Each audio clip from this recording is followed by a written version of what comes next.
we have to address two more issues. One is the factor of bidimensionalism in the nature of Allah, presenting His attributes,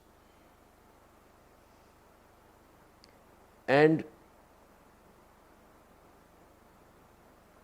the second thing which we have to address here is the fracturing of the message of Allah as was presented. The aspect of bidimensionalism, to understand the attributes of the deity of our worship called Allah, is that when He introduces Himself in Surah Nur, it starts off by saying Ana Nur, which means to say I am light.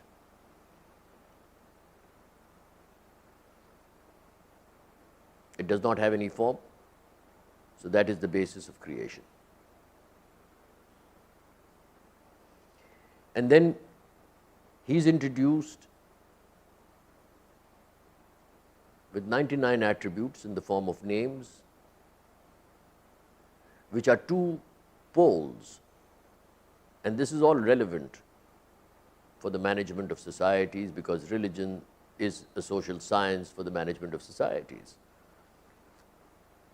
When He introduces Himself, it is in a divide of two poles, that He is merciful, He is forgiving,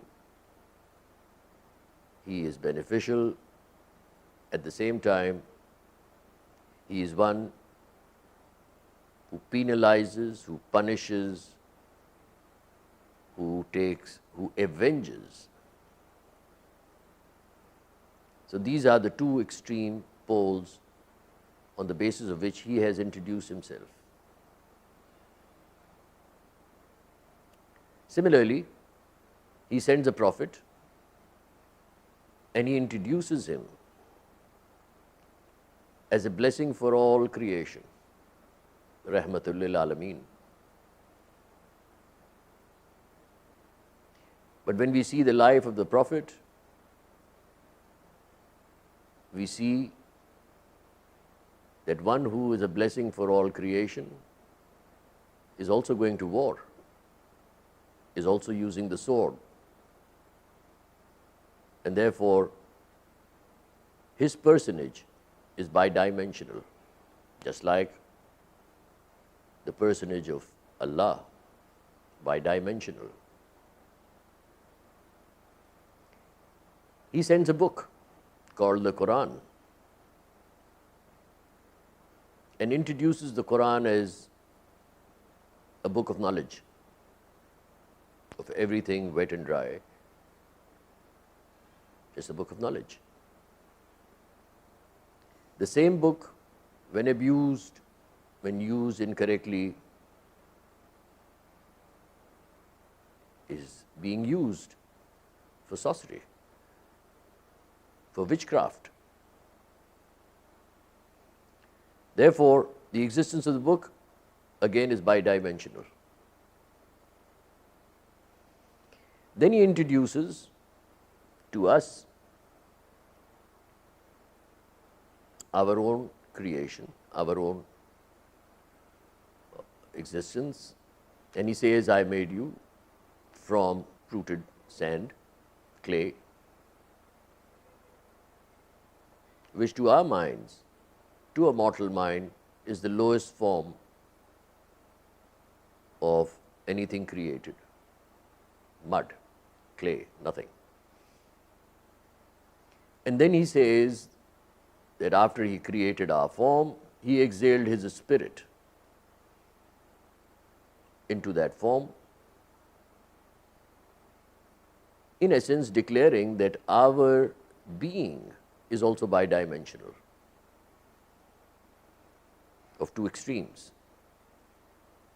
the lowest and the highest form of purity, i.e. the Spirit of Allah.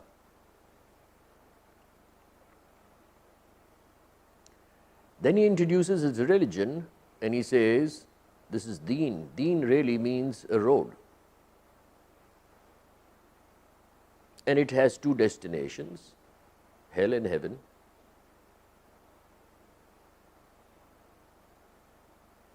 and he gives you what he has created as the best of his creation, a liberty to exercise free will. You are free to tread towards hell, you are free to tread towards heaven.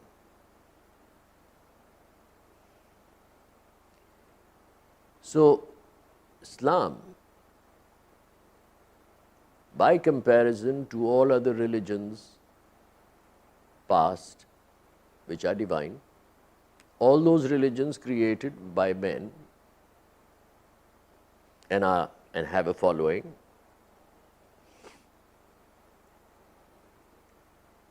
do not permit, do not allow the liberty which can be referred to the exercise of free will. And this free will,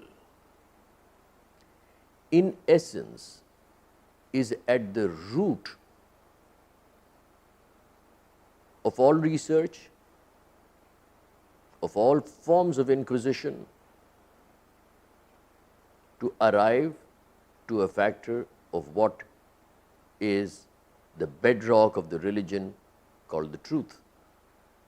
Because when you take the message of Islam and you want to probe into the fundamental job description of his creation, i.e., the Homo sapien race, us, the people, then you will come across that to remain in the search of the truth. That means we cannot, at any point in time, under any circumstances of law, social order, or politics, be consigned in an environment based on illiteracy. A follower of Islam has to be literate and has to remain in the constant search of the truth. Because it is not religion. Religion is only an SOP, it's a standard operating procedure. It is the set of beliefs that make you a practicing follower of any religion, what you believe in. So if you remain in the constant search of the truth, the level of your belief will keep getting formulated and will keep evolving. And this process of evolution has been made, again, in the message of Islam, incumbent upon us, where compulsive and constant migration has been ordained in the dictum. Now, that migration is not physical, it is mental. So, the level of your knowledge today must not be the level of your knowledge tomorrow, because your knowledge base must transit into a higher level, must move a notch ahead.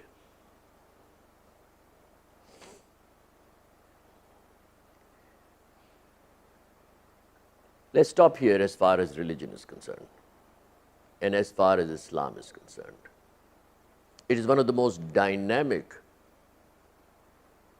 religions and ways of life to follow, free of bigotry, free of constraints, with total liberties to exercise free will. And that free will revolves around essentially your ability to question. And that questioning enables civilizations to evolve, get upgraded, move a notch ahead.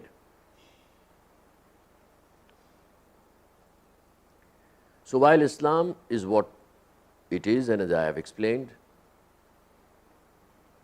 this exercise of free will was at the root of what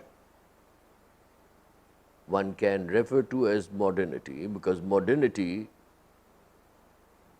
to a rational mind, to a clear-headed thought, would mean being just, would mean being knowledgeable, would mean compassion, would mean social justice, would mean material justice. And that is modernity.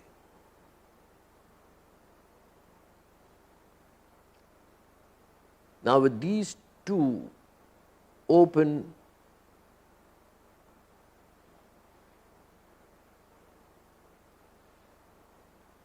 liberties that have been given to you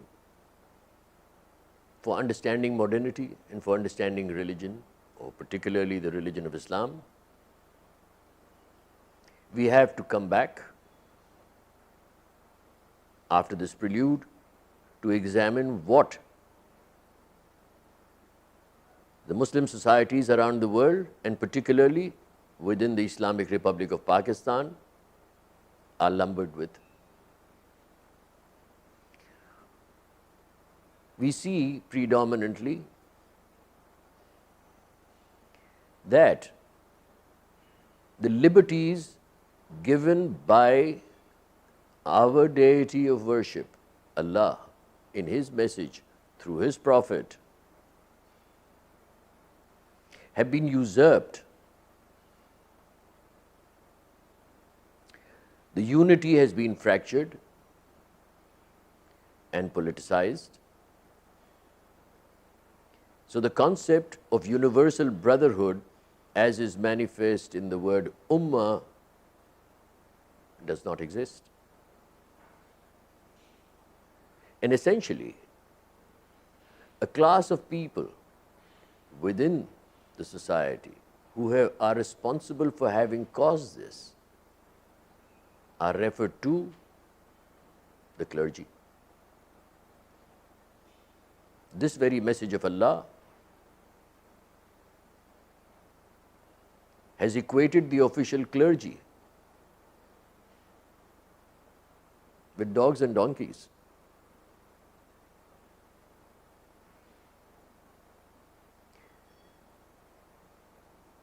Theology, the knowledge of religion, teachers cannot be put in the same basket as clergy.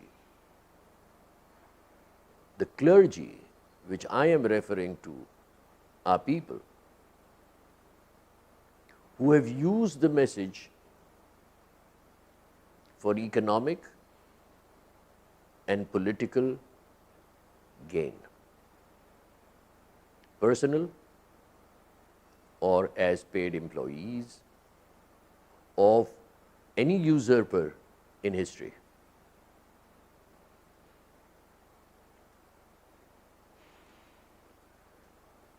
Then, when we see modernity as is manifest today in our social order, we find people talking of liberal Islam.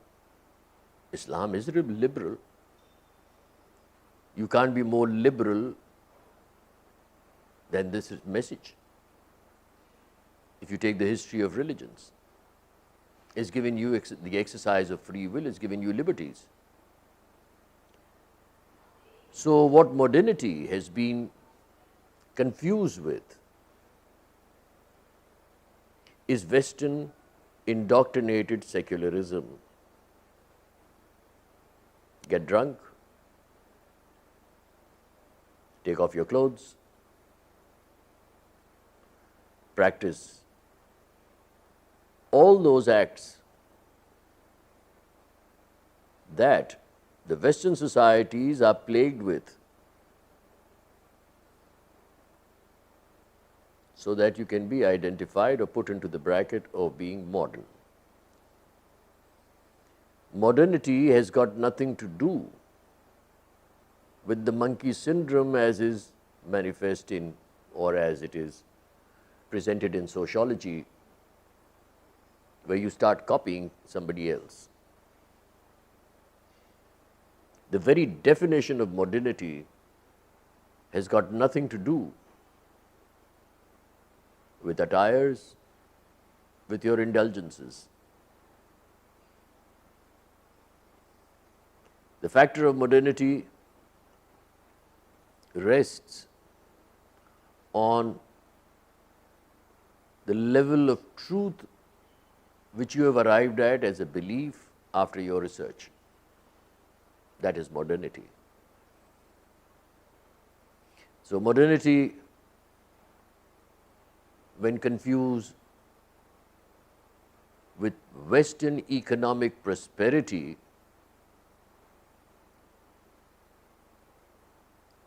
takes you off the bank, because Western social orders today are based on secularism and are based on a pseudo form of feudalism in the garb, in the visage of Western democracy, the garb and visage of Western human right laws. This is beautifully screened.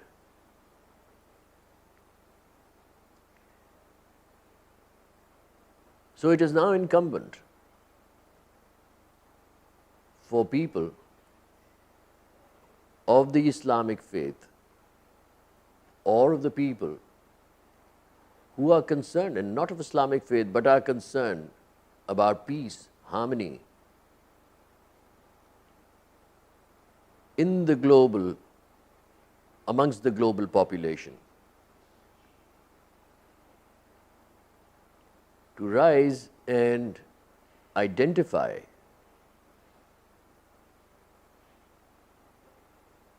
the real essence of religion, and particularly the latest being Islam, the real essence of modernity and the ethos of modernity, and then identify the conflict that does exist in both these issues and how they are manifest on your screens and in your journal disseminated knowledge which you receive from the media.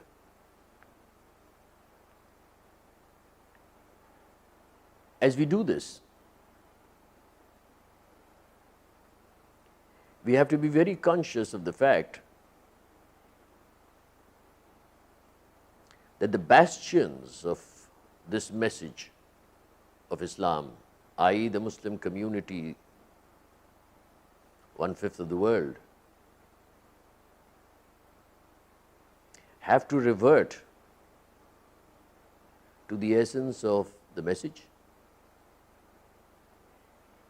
have to unify in their ranks because the message so demands, and have to shed their deformed, distorted concept of modernity as they have adopted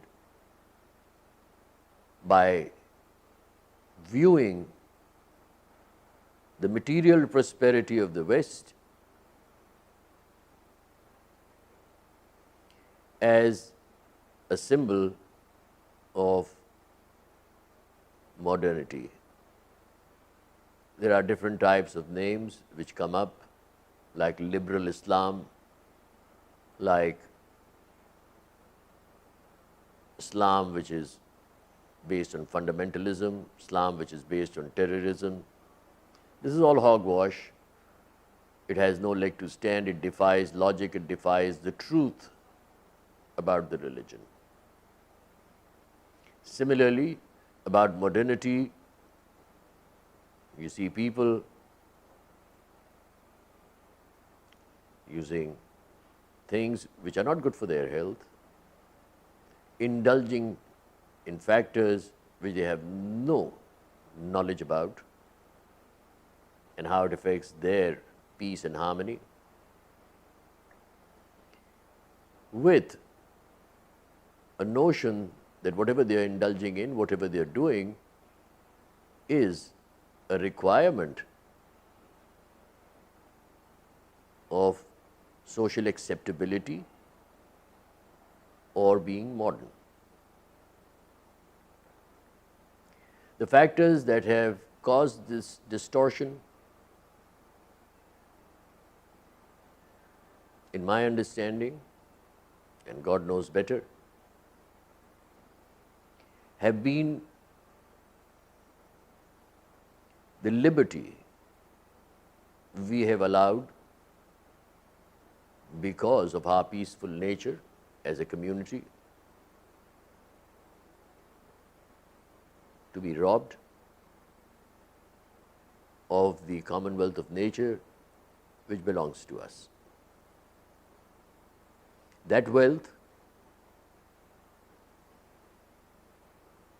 went to people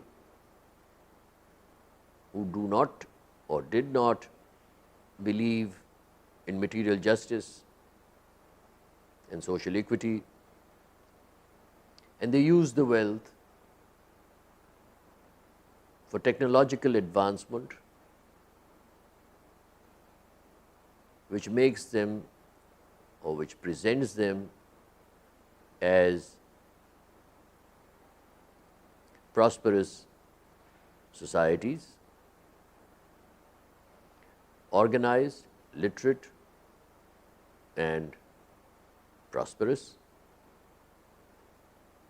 And in the same yardstick, it pushes us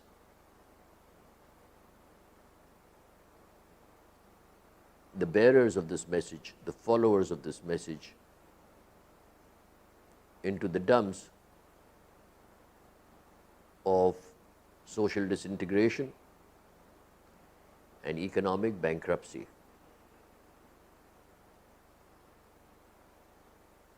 It has become incumbent that we redefine and review